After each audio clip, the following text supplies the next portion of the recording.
গ্রামের এক প্রান্তে বাস করত কৃষক রমেজ আর তার স্ত্রী আসমা। রমেজ ছিল পরিশ্রমী কৃষক। প্রতিদিন ভোরে উঠে ক্ষেতের কাজ করত আর সন্ধ্যায় ক্লান্ত শরীরে ঘরে ফিরত। আসমা ছিল সৎ, মায়াবতী এবং রমেজের কাজে সর্বদা সহায়ক। তাদের একমাত্র সম্পদ ছিল ছোট্ট একটি জমি এবং কিছু মুরগি। একদিন সকালে রমেজ জমিতে কাজ করতে গিয়েছিল। আসমা তখন মুরগির খামার দিচ্ছিল। হঠাৎ একটি সোনালি রঙের ডিম দেখতে পেল। অবাক হয়ে ডিমটি হাতে নিল সে। দেখলো এটি সত্যি সোনার তৈরি। আনন্দে দৌড়ে রমেজের কাছে গেল। রমেজ ডিমটি দেখে হতবাক হয়ে গেল। তারা ভাবলো এত দামি ডিম এত আমাদের দারিদ্র গুছিয়ে দিতে পারে। তারা সেই ডিমটি বাজারে বিক্রি করলো এবং প্রচুর অর্থ পেল।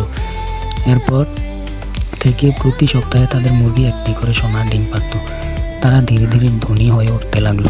নতুন ঘর তৈরি করলো, জমি কিনলো এবং ভালো খাবার খেতে লাগলো। তাদের জীবন সুখে ভরে উঠল। কিন্তু অর্থের লোভ মানুষের মনকে অন্ধ করে দেয়। রমেজ একদিন ভাবলো, যদি মুরগিটি প্রতিদিন একটি করে ডিম দেয় তাহলে তো অনেক সময় লাগবে ধনী হতে।